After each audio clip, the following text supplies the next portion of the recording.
Care for Education.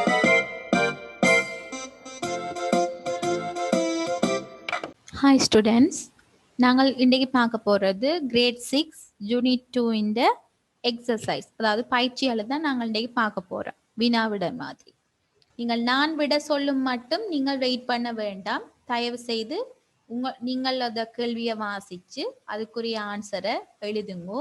பிறகு நான் உங்களுக்கு விளங்கப்படுத்தி விடுவேன். அதுக்கு பிறகு நீங்கள் என்ன செய்யலாம், சரிப்பில் பார்த்து நீங்கள் உங்களுடைய திருத்தி கொள்ளலாம். முதலாவது கேள்வி, பொருத்தமான சொல்லை வைத்து வெற்றிடத்தை நிரப்புக.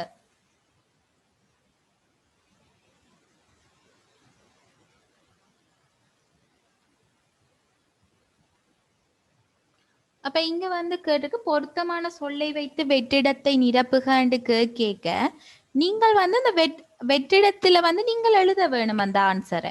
நீங்கள் அதுக்கு கீழே கோடிட்டு போறது இதுதான் சரி இதுதான் பிள்ளையாண்டு கோடிட கூடாது. சரிதானே? நீங்கள் ஒவ்வொருவரும் அந்த ஆன்சரை எழுத வேணும்.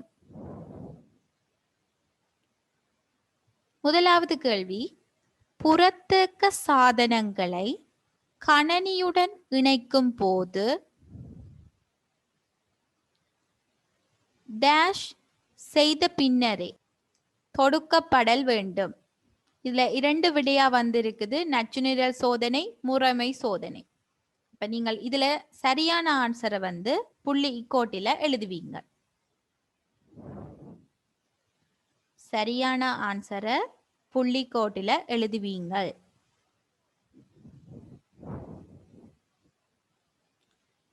இரண்டாவது கேள்வி, கதிரையில் நன்றாக நிமிர்ந்து நேராக இருந்து கணினியை செயற்படுத்தாது விடின் ஒன்று முதுகு வலி அல்லது முதுகில் கட்டி ஏற்படும். இப்ப நீங்கள் இதுல சரியான விடிய நீங்கள் புள்ளிக்கோட்டில எழுத வேணும். கீறக்கூடாது எப்பவுமே எக்ஸாம் பேப்பர்ல. கணினியை நீண்ட நேரம் பயன்படுத்தும் போது இடையிடையே ஓய்வெடுக்காவிடின் டேஷ் ஏற்படும். அப்ப இதுல என்ன விட தந்திருக்கு, கண்வலி பல்வலி. இப்ப எது சரியோ நீங்கள் அதை எழுத வேணும்.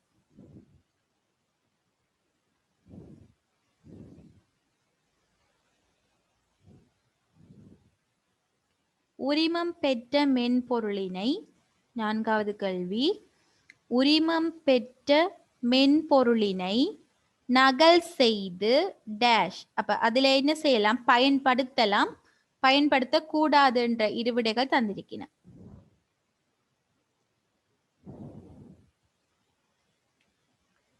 ஐந்தாவது கேள்வி,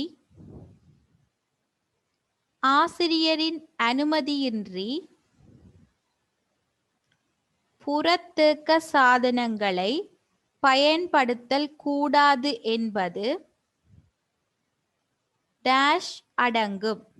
அதாவது கணினி ஒழுக்கவியலில் கணினி தர்க்க விதியில்.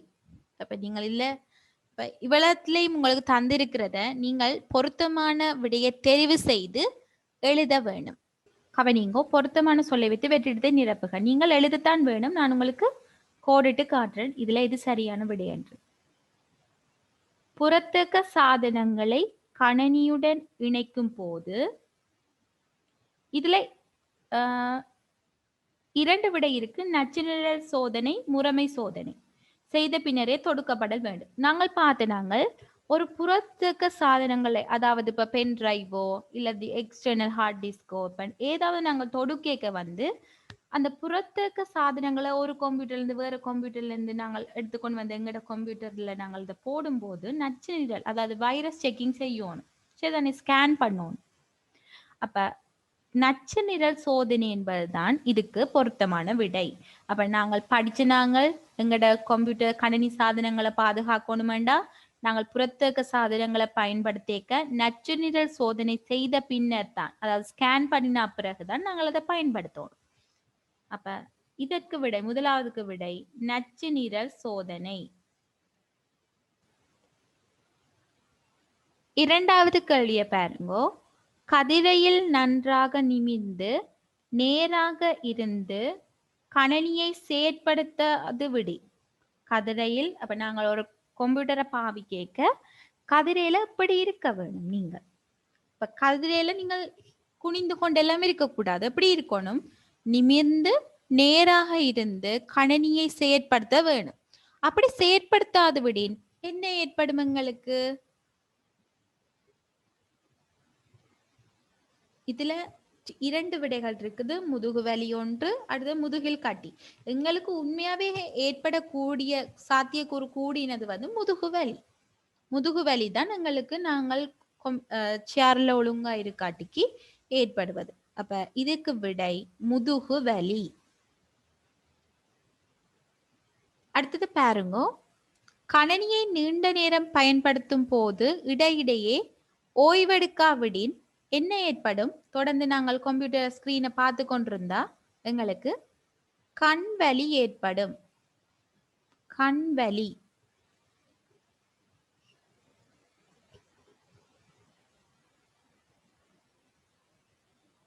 கணினியை நீண்ட நேரம் பயன்படுத்தும் போது இடையிடையே ஓய்வெடுக்காவிடின் கண் வலி ஏற்படும்.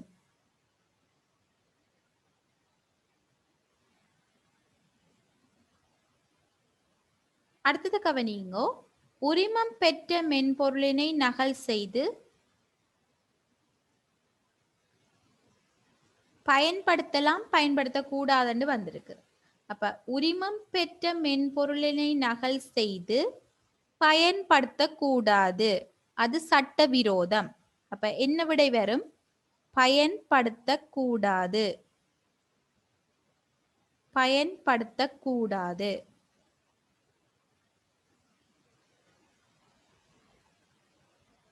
உரிமம் பெற்ற மென்பொருளினை நகல் செய்து பயன்படுத்தக்கூடாது. அடுத்தது பாத்தீங்களா, ஆசிரியரின் அனுமதியின்றி புறத்தக்க சாதனங்களை பயன்படுத்தல் கூடாது என்பது என்ன வரும்? கணினி ஒழுக்கவியல், கணினி தர்க்கவியல் விதி என்று நாங்கள் படித்தது எங்களுக்கு தெரியும். கணினி ஒழுக்கவியல்.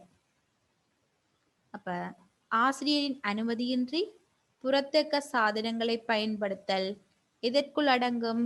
கணினி ஒழுக்கவியலில் அடங்கும். கணினி ஒழுக்கவியலில் அடங்கும்.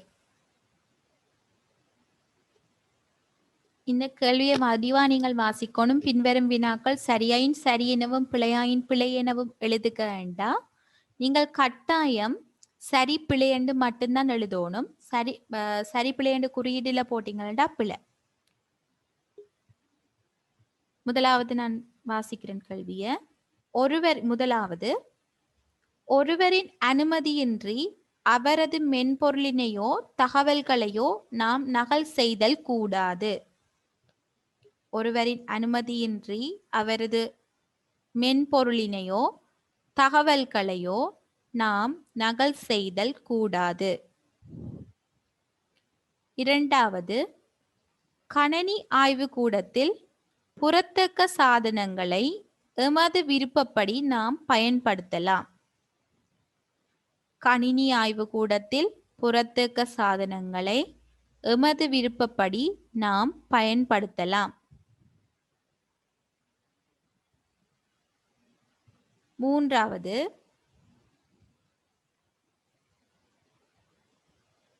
புறத்தக்க சாதனங்களை நச்சுநிரல் சோதனையின் பின்னர் ஆசிரியரின் அனுமதியுடன் பயன்படுத்தலாம். புறத்தக்க சாதனங்களை நச்சுநிரல் சோதனையின் பின்னர் ஆசிரியரின் அனுமதியுடன் பயன்படுத்தலாம். நான்காவது, கணினியினை நீண்ட நேரம் பயன்படுத்தும் போது இடையிடையே கண்ணிற்கு ஓய்வளிக்க வேண்டும். கணினியினை நீண்ட நேரம் பயன்படுத்தும் போது இடையிடையே கண்ணிற்கு ஓய்வளிக்க வேண்டும். கண்ணிற்கும் தெரிவிப்புக்கும் இடையே 110 சென்டிமீட்டர் தொடக்கம் 150 சென்டிமீட்டர் வரை இடைவெளி இருக்க வேண்டும். கணினியை பயன்படுத்தும் போது பாதங்கள் தரையை தொட்டு கொண்டிருக்க வேண்டும்.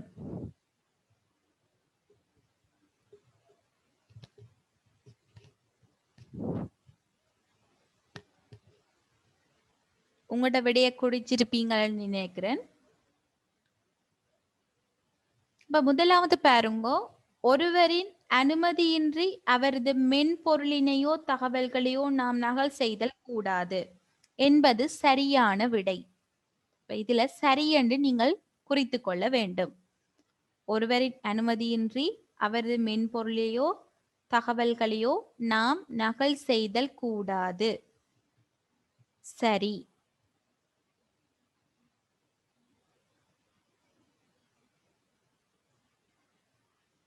அதுல பாத்தீங்கன்னா டோன்ட் காப்பிரைட் இருக்கு. இப்ப சரி என்றது விடை. அடுத்த கேள்வி பாருங்க, கணனி ஆய்வு கூடத்தில் புறத்தக்க சாதனங்களை எமது விருப்பப்படி நாம் பயன்படுத்தலாம் என்பது பிழையான விடை.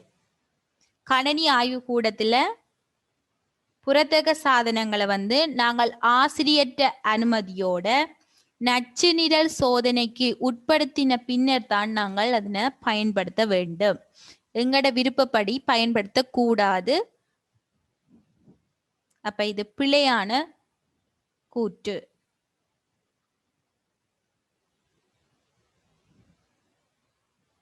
அடுத்த கேள்வி பாருங்க, புறத்தக்க சாதனங்களை நச்சு நிரல் சோதனையின் பின்னர் ஆசிரியரின் அனுமதியுடன் பயன்படுத்தலாம் என்றது மிகவும் சரியான கூற்று. அப்ப சரி என்று போடுவீங்க. சரி என்று எழுத வேணும்.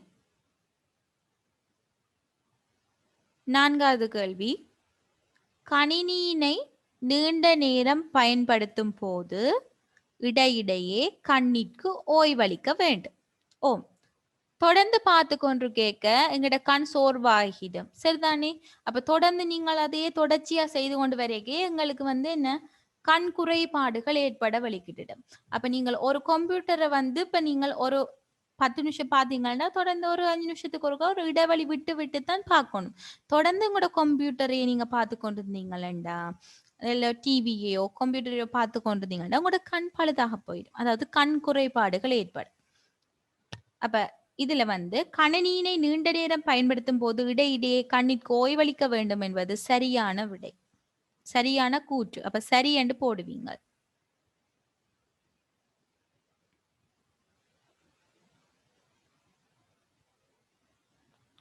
அடுத்த வினா, கண்ணிற்கும் தெரிவிப்புக்கும் இடையே 110 தொடக்கம் 180 சென்டிமீட்டர் இடைவெளி இருக்க வேண்டும் என்பது பிழையான கூற்று. சரிதானே? அப்ப 1 மீட்டர் இடைவெளிக்கு மேல நாங்கள் இருக்கிறீர்கள். அப்ப இது 110 என்று வந்தபடியா அது பிழை. 110 150 என்றது பிழை.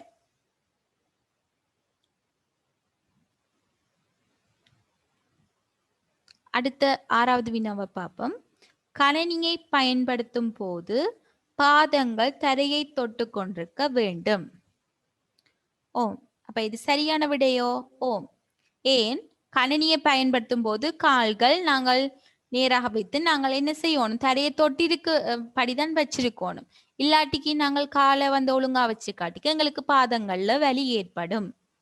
அப்ப இந்த கூற்று சரியான கூற்று. பாதங்கள் தரையை தொட்டு கொண்டிருக்க வேண்டும்.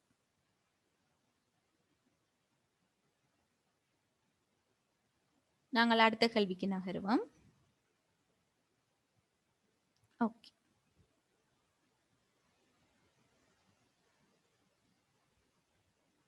கேள்விகளை வாசிக்கிறேன். உங்களோட ஆன்சரை நீங்க குறித்து வச்சுக்கொள்ளுங்க. அடுத்த தரம் வாசிக்க நான் விடையை சொல்லுவேன். 7வது கேள்வி, கணனி ஆய்வு கூடத்தில் நாம் பயன்படுத்திய சாதனங்களை அதற்குரிய இடங்களில் வைத்தல் கணினி ஒழுக்கவியலில் ஒன்றல்ல. கணினி ஆய்வுக்கூடத்தில் நாம் பயன்படுத்திய சாதனங்களை அதற்குரிய இடங்களில் வைத்தல் கணினி ஒழுக்கவியலில் ஒன்றல்ல. 8வது வினா, கணினி ஆய்வுக்கூடத்திற்கு வெளியே பாதணிகளை கழற்றிவிட்டு உள்ளே வருதல் நல்லதல்ல. கணனி ஆய்வுக்கூடத்திற்கு வெளியே பாதணிகளை கழற்றிவிட்டு உள்ளே வருதல் நல்லதல்ல. 9வது வினா, வன்பொருள் சாதனங்களின் மீது தூசி துணிக்கைகள் படாமல் அன்றாடம் துடைத்தல் நன்று. வன்பொருள் சாதனங்கள் மீது தூசி துணிக்கைகள் படாமல் அன்றாடம் துடைத்தல் நன்று.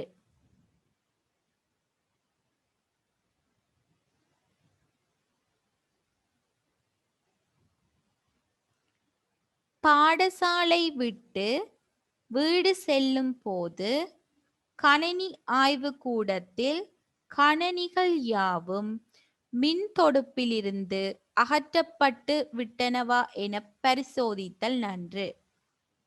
பாடசாலை விட்டு வீடு செல்லும் போது கணினி ஆய்வுக்கூடத்தில் கணினிகள் யாவும் மின் தொடுப்பிலிருந்து அகற்றப்பட்டு விட்டனவா என பரிசோதித்தல் நன்று. 11வது வினா, கணினி ஆய்வுக்கூடத்தில் சுழல் கதிரையில் அமர்ந்து கொண்டு விளையாடுதல் கூடாது.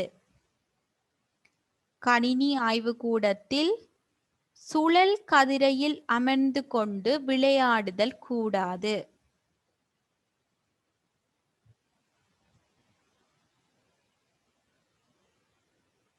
அடுத்த கேள்வி, ஆசிரியரின் அனுமதியின்றி கணினிகளை பயன்படுத்தலாம். ஆசிரியர்களின் அனுமதியின்றி கணினிகளை பயன்படுத்தலாம்.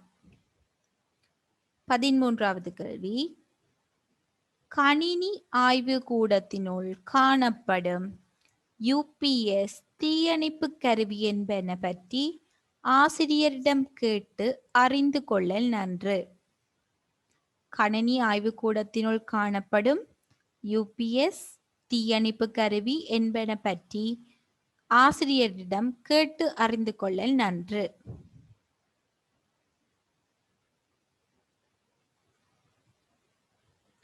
சரி, நாங்கள் 7வது வினாவிலிருந்து நாங்கள் விடைகளை பார்த்துட்டு வருவோம். 7வது வினா என்னண்டா, கணினி ஆய்வுக்கூடத்தில் நாம் பயன்படுத்திய சாதனங்களை அதற்குரிய இடங்களில் வைத்தல் கணினி ஒழுக்கவியலில் ஒன்றல்ல என்பது பிழையான கூற்று. ஏன்? கணினி ஆய்வுக்கூடத்தில் நாம் பயன்படுத்திய சாதனங்களை அந்தந்த இடங்கள்ல நாங்கள் வைக்கணும். அதுதான் என்ன? கணினி ஒழுக்கவியல். அப்ப அது ஒழுக்கவியலில் ஒன்றல்ல என்பது பிழையான கூற்று. அதுதான் கணினி ஒழுக்கவியல்ல முக்கியமானது. நாங்கள் பயன்படுத்தினா அந்த சாதனங்களை அந்தந்த இடங்கள்ல வைக்க வேண்டும்.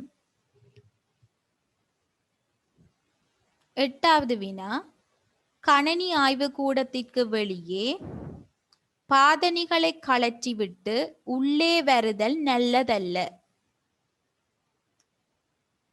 அப்ப நாங்கள் கணினி ஆய்வுக்கூடத்துக்கு வெளியே தான் நாங்கள் என்ன செய்ய வேணும்?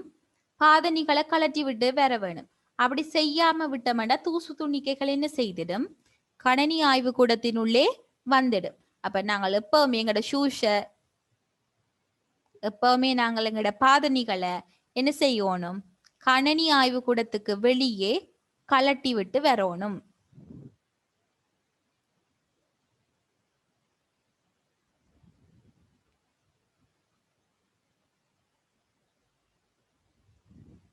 அப்ப இந்த கூற்று நல்லதல்ல என்று குறிப்பிட்டது பிழையான விடை. அப்ப பிழை என்று எழுதுவோம். 9வது கேள்வி, வன்பொருள் சாதனங்களின் மீது தூசி துணிக்கைகள் படாமல் அன்றாடம் துடைத்தல் நன்று என்பது சரியான விடை. ஏன்? தூசி துணிக்கைகள் படிந்தா என்ன நடக்கும்? எங்களோட கம்ப்யூட்டர் பார்ட்ஸ் எல்லாம் பழுதாக போயிடும். அப்ப நாங்கள் என்ன செய்யணும்? தூசி துணிக்கைகள் பட விடாமல் அன்றாடம் துடைக்க வேணும். அப்ப சரியான கூற்று. 10வது, பாடசாலை விட்டு வீடு செல்லும் போது கணினி ஆய்வுக்கூடத்தில் கணினிகள் யாவும் மின் தொடுப்பிலிருந்து அகற்றப்பட்டு விட்டனவா என பரிசோதித்தல் நன்று என்பது சரியான கூற்று. கட்டாயம் நாங்கள் செக் பண்ணிட்டு தான் நாங்கள் வீட்டை போக வேணும். இல்லாட்டிக்கு மின் விபத்துக்கள் ஏதாவது ஏற்பட வாய்ப்பு இருக்குது.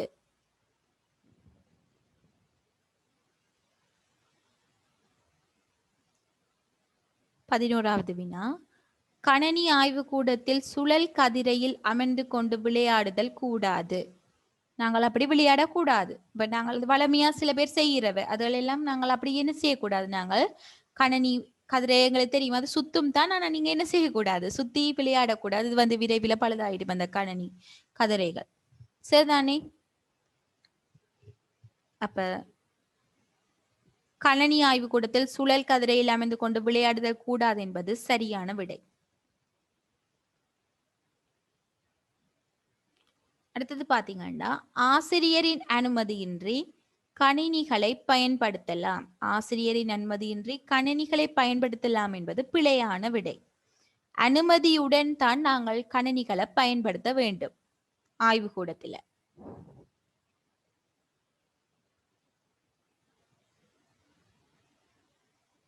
அடுத்த வினா, கணினி ஆய்வு கூடத்தினுள் காணப்படும் யூபிஎஸ் தீயணைப்பு கருவி என்பன பற்றி ஆசிரியரிடம் கேட்டு அறிந்து கொள்ளல் நன்று என்பது சரியான விடை. நாங்கள் கட்டாயம் அதுகளை பற்றி என்ன செய்யணும், எங்களை டீச்சர்ஸ்கிட்ட கேட்டு அறிந்து கொள்ள வேண்டும். ஓகே,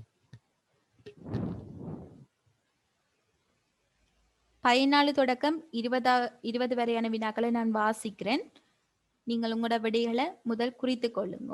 அதுக்கு பிறகு நான் சொல்ற விடைகளோட உங்களோட விடை ஒத்து போகுதோண்டு சரிப்புல பாருங்க.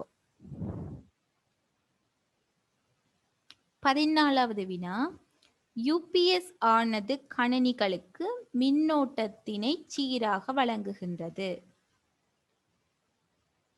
யூபிஎஸ் ஆனது கணினிகளுக்கு மின்னோட்டத்தை சீராக வழங்குகின்றது. சரியோ பிழையோ நீங்கள் எழுத வேண்டும். 15வது, முதன்மை வலு செயலிழந்து போகையில் யூபிஎஸ் ஆனது காப்பு வலுவை வழங்கும்.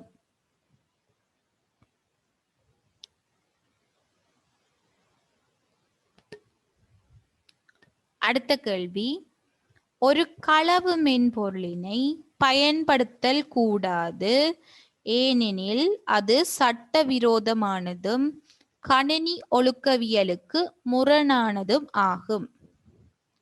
ஒரு களவு மென்பொருளினை பயன்படுத்தக்கூடாது, ஏனெனில் அது சட்டவிரோதமானதும் கணினி ஒழுக்கவியலுக்கு முரணானதும் ஆகும்.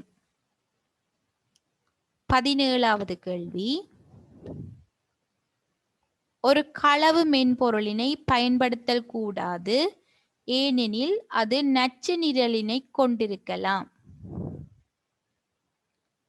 ஒரு களவு மென்பொருளினை பயன்படுத்தல் கூடாது, ஏனெனில் அது நச்சு நிரலினை கொண்டிருக்கலாம். சில பேர் நீங்கள் லேப்டாப் பாவிச்சு நீங்கள் இதை பார்ப்பீங்க, சில பேர் ஃபோன் பாவிச்சு சில பேர் பார்ப்பீங்க. அப்போ உங்களோட ஸ்க்ரீன் சின்னனா இருந்தால் வந்து உங்களுக்கு அந்த விளங்கி கொள்றது கஷ்டமாக இருக்கும்.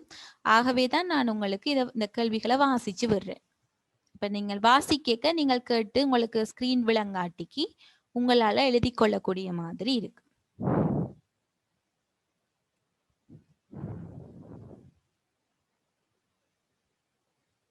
18வது கேள்வி, கணினியில் நிறுவப்பட்டிருக்கும் மென்பொருளினை நாம் நீக்கலாம்.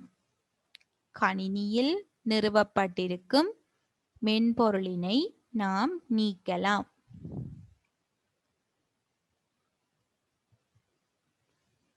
19வது வினா, கணினி நச்சு நிரல் என்பது ஒரு வகை பூச்சியாகும்.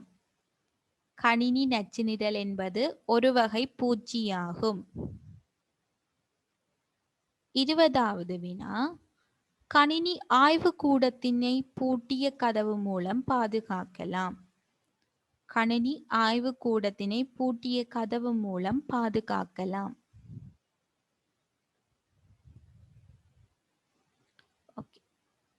நாங்கள் 14ல இருந்து 20 மட்டும் நாங்கள் இப்ப ஆன்சரை பார்ப்போம். யூபிஎஸ் ஆனது கணினிகளுக்கு மின்னோட்டத்தினை சீராக வழங்குகின்றது என்பது சரியான விடை. அப்ப தடையின்றிய வலுவழங்கல் என்று சொல்லுவோம். இப்ப சீரா வழங்கும் எங்கட கம்ப்யூட்டருக்கு. அப்ப யூபிஎஸ் ஆனது கணினிகளுக்கு மின்னோட்டத்தை சீராக வழங்குகின்றது சரியான விடை. 15வது கேள்வி, முதன்மை வலு செயலிழந்து போகையில் யூபிஎஸ் ஆனது காப்பு வலுவை வழங்கும். முதன்மை வலு செயலிழந்து போகையில் யூபிஎஸ் ஆனது காப்பு வலுவை வழங்கும் என்பது சரியான விடை.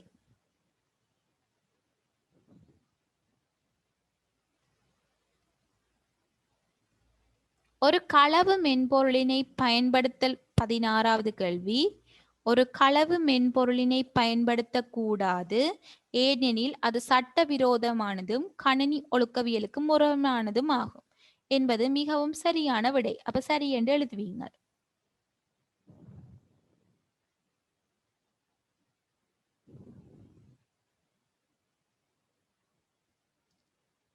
களவு மென்பொருள் அந்த காப்பி ரைட் பண்ணி இந்த உரிமம் பெறாத மென்பொருள்களை பயன்படுத்துறத நாங்கள் இங்க சொல்லுறோம். ஒரு களவு மென்பொருள்ன்றது இங்க நாங்கள் அவன் உரிமம் பெற்று பயன்படுத்தாம நாங்கள் அதை காப்பிரைட் பண்ணி பயன்படுத்துறது தான் நீங்க களவு மென்பொருள் என்ற பதத்தின் மூலம் குறிப்பிடப்படுகின்றது. ஒரு களவு மென்பொருளினை பயன்படுத்தக்கூடாது, ஏனெனில் அது நச்சு நிரலை கொண்டிருக்கலாம் என்பது சரி. கட்டாயம் கொண்டிருக்கணும் இல்ல, ஆனா அது கொண்டிருக்கலாம்.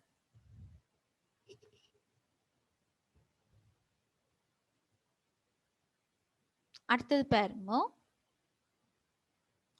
கணினியில் நிறுவப்பட்டிருக்கும் மென்பொருளினை நாம் நீக்கலாம்.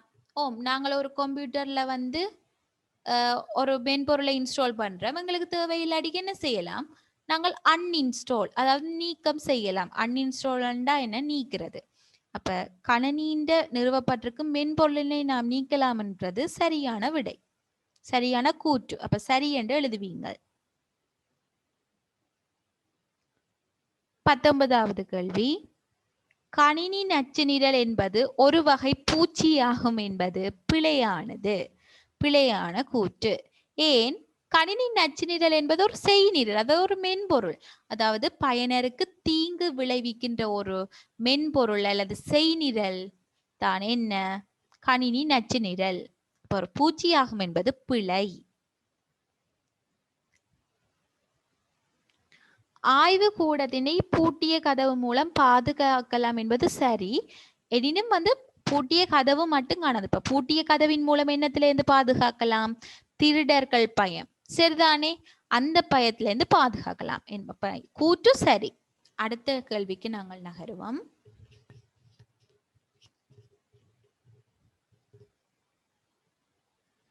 பின்வரும் பிரச்சினைகளை தவிர்த்து கொள்ள சரியான கொள்நிலைகளை கீழே இருந்து தெரிந்தெடுத்து எழுதுக. முதல் உங்களுக்கு தரப்பட்டிருக்குது,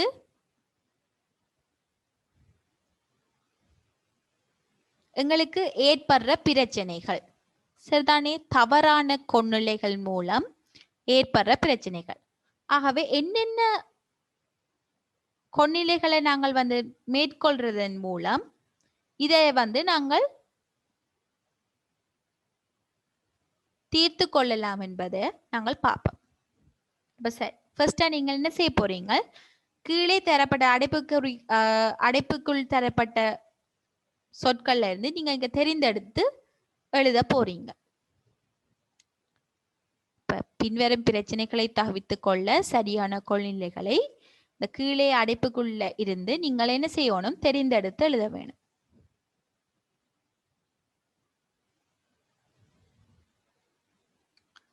முதலாவது பார்த்தீங்கன்னா, முழங்கை கைவிரல்களில் நோவு ஏற்படல்.